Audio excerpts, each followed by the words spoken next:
YouTubies, welcome back to my channel. So I'm back in the car. I'm working again.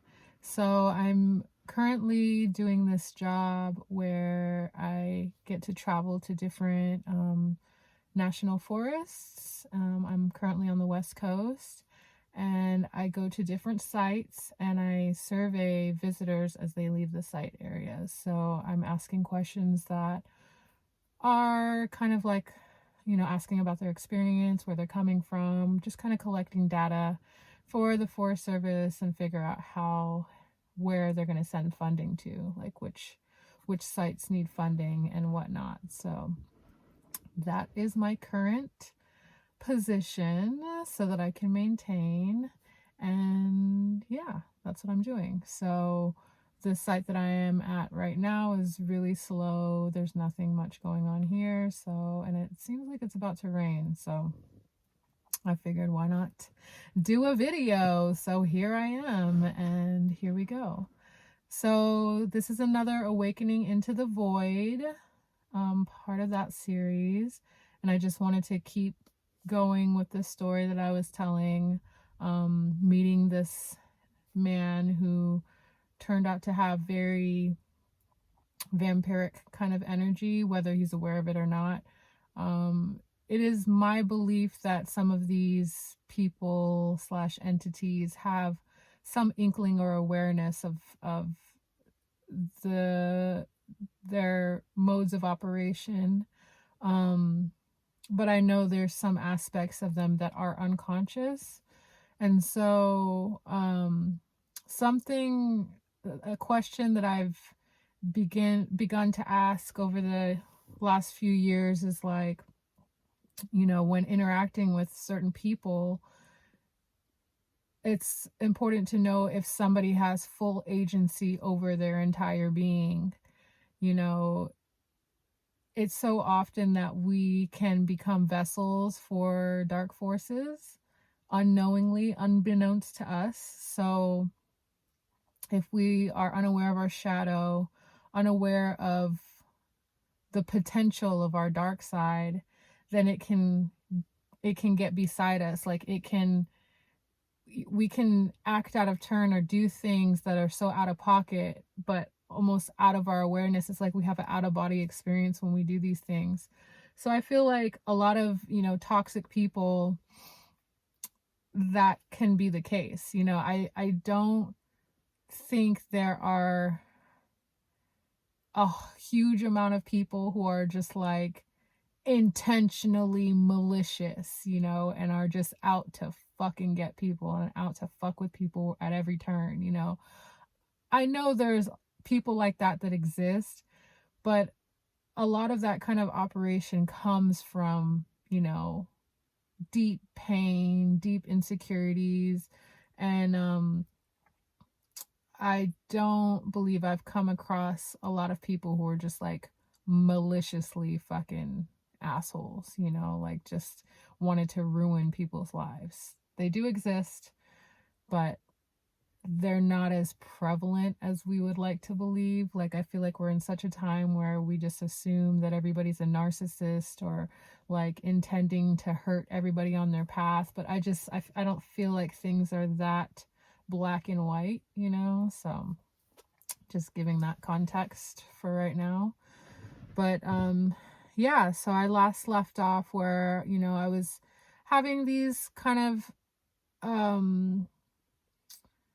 this interest in this man who was a lot older than me. He lived in the Midwest where I was living at the time, and my interest was growing greater. I was just like, I like I said, I had created, I had built up on all these thought forms of like the potential for him and I to be together, and for him to be like my savior and to bankroll my life, and just kind of having these thoughts of being a dependent of his in a sense, fulfilling whatever father wounds I was overcoming, especially being that my dad died like not too many months before meeting this guy, so it was just a lot happening all at once. And again, I was so vulnerable, so I was like the perfect prey for somebody who wanted to siphon energy or get something, whatever it was, like I feel like another natural human quality is that we're just opportunistic. Like we're opportunists, we're going to seek whatever opportunity wherever we can find it. And if we are vibrating lower, whether we're aware of it or not, our opportunities may come through other people in the form of using them or taking advantage of them or manipulating them, whatever it may be, because that's what we know best. That's how we know we get our way. It's like, yes, it could be seen as evil, but it's just like, if that's what works for somebody, why do they need to grow past that if that's what works for them? And so it's like, I think it's so important, in order for us to not hold grudges or to stay stuck on betrayal, or why somebody did something to us. It's just important to recognize that, we're all vibrating on different frequencies. And when we come across somebody who's vibrating at a lower frequency than us, then some of their behaviors might seem and look out of pocket, and that's just because we're in different places, different spaces, different realms that happen to interface with each other. So yeah, so back to my point, I was the perfect prey. I'm doing a lot of quotes today. I was the perfect prey for this man, being a young woman, just experiencing the trauma of loss of a parent, and then compounded events after that, so it was just a lot of stress that I was carrying. And I was just very raw at the time. And as I said before, I believe this man really studied me. Like he took time, he added me on social media, and just kind of like, I'm pretty open on my social media. I mean, I don't put all my business out on the streets, but especially back then on Facebook, like I was sharing quite a bit of my life through pictures and storytelling and stuff like that. But I think he just kind of studied me before he reached out to me. And so then when we hung out, it was no wonder that I felt like, oh my God, we have such a strong connection. Like he knew how to connect with me. Like he figured out, we were both really into fashion. So that was the thing that drew us together. Like I said, I noticed he was dressed really nice when he came into my work, and he told me he was in fashion, and I was like, oh my God, like I'm trying to get into fashion. And so that was the hook, for me. And so I assumed, that this connection would help me advance in my, artistic career and endeavors, and we could help each other or partner with each other or collaborate. My thoughts and ideas were far greater than what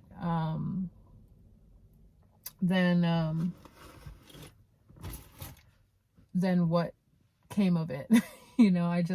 I really truly believe that this could be something really magnanimous, like a really awesome connection. We could really take off together.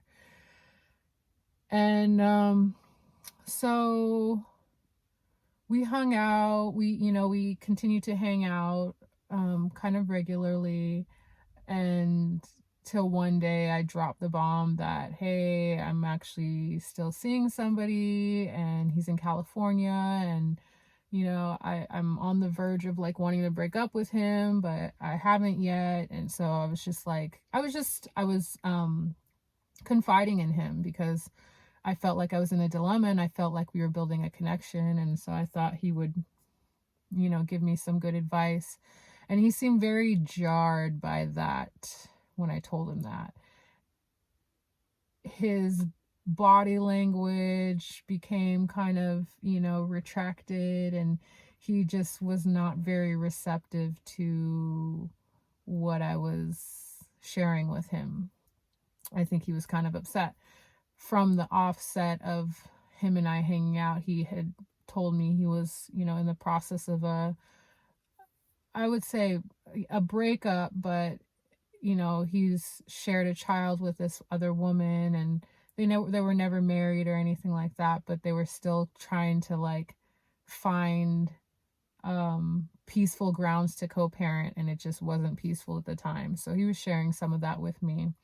And another red flag, everyone, if any man discloses to you information about hard times he's having with a previous partner, that's such a fucking red flag. Like, I since then I made it a huge boundary for me that men don't disclose this kind of information with me. Like, if you need to see a therapist, like, do that, but I'm not the one to like co-sign your bullshit, or console you, or validate you when I don't know the full story of why things are the way they are. So don't leave yourself open to these kinds of things. It's sort of manipulative, whether they're meaning to do it or not. But again, it's just like a lot of guys use women as their sounding boards and their therapists, and like, we shouldn't volunteer ourselves for that shit, especially if we barely know these people. Like, it's one thing if you're like good friends with somebody, but if you barely know somebody and they're trying to, like, they're laying out all kinds of business about an ex straight off the bat, like, that's a big red flag. So I was in my mid-20s. I was still learning. I didn't know, I don't have like, I've had a lot of like one night stands and flings and stuff like that. But in terms of relationships, and not just that, just like learning the variety of kind of people that are out in the world, from, the super light, bright, loving, gregarious, angel-like beings, to like deceitful, manipulative, conniving, insidious people. Like, I still hadn't experienced like the full range. So this was just another lesson in showing me the variety of people that are out in the world, and the kind of people that are, they're hunters in a sense, and they're soul hunters, they're energy siphoners, um, again, whether they're aware of it or not. But it's important for me and you and anybody who's, on the path of awakening and spiritual enlightenment, to become aware of these kinds of beings as a form of self-protection. So awareness is always key. So yeah, I was sharing this information with this man. He didn't seem very receptive, because right off the bat I didn't tell him, and things kind of shifted in our friendship. And I always refer to this as a friendship because I valued that aspect more than anything. Like, even though we kind of took it to a more romantic place, like, I highlighted it as a friendship above all things, because that was the draw for me, more than anything, more than the fashion or anything like that. It was just like, oh my God, somebody that I can,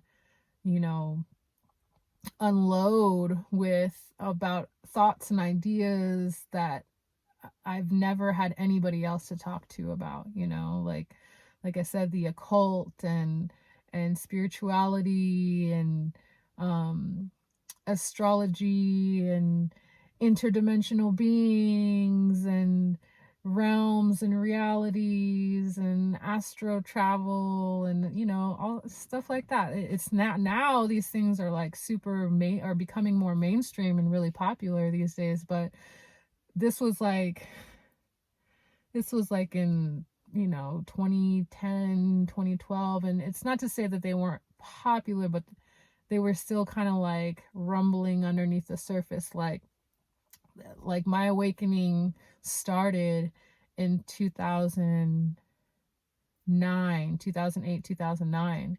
And so this is just like, everything, the lotus flower opening, the onion, unwrapping the onion. It's just like more layers are coming about. So now finally, after doing, so much research and finding out more information about what's going on in the world behind the veil, I have someone to talk about it to.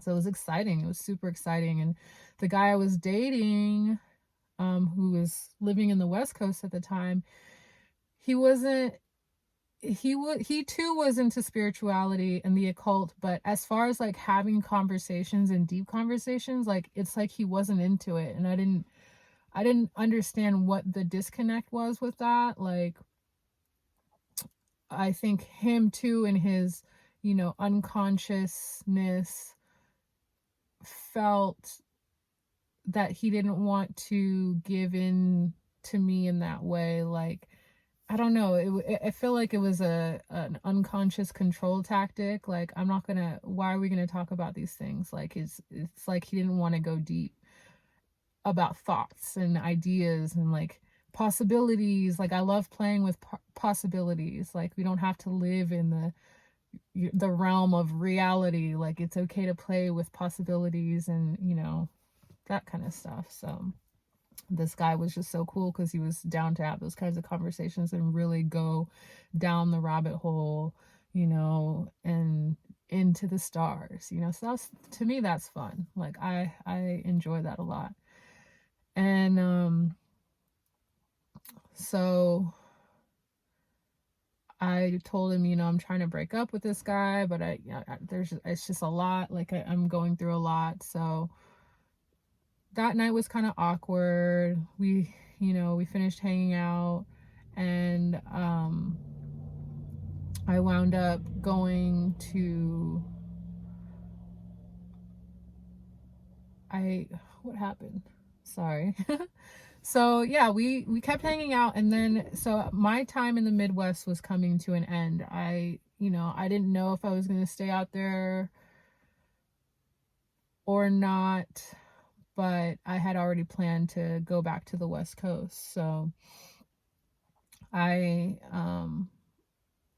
me and this gentleman, we like kept hanging out, and up until like right before I was leaving, and I felt so strongly like, oh my God, like I have this really strong connection with this man. It's really powerful. I have huge faith in this, and even though I'm going back to California, like I know we'll stay connected without a problem. Like, I know when I care about somebody, when I like somebody, I'm going to make the effort to stay connected to them. So that wasn't even a question to me. And so I eventually ended up going back. This was like the end of 2012, going back to the West Coast. And I had every intention to stay in touch. And at first, it seemed pretty good. Like, we were keeping in touch pretty well. I finally kind of wrapped things up with the guy on the West Coast. Like, things were just not connecting. I was going to move to his city, not with him, but kind of on my own accord. He would always tell me things like, oh, I would love to have you here, but don't move on my accord. Like, just like, he would always give like backhanded, like, do this, but don't do it, like, it's like, what the fuck do you want? Like, do you want me to come there and be with you? Or I'm confused. And again, I wasn't solid in myself yet. So I was perfect for that kind of back and forth bullshit, because I didn't know how to stand 10 toes down in myself and my being and be like, abso-fucking-lutely not. Like, you do you, I'm gonna do me, I'll figure out what's best for me.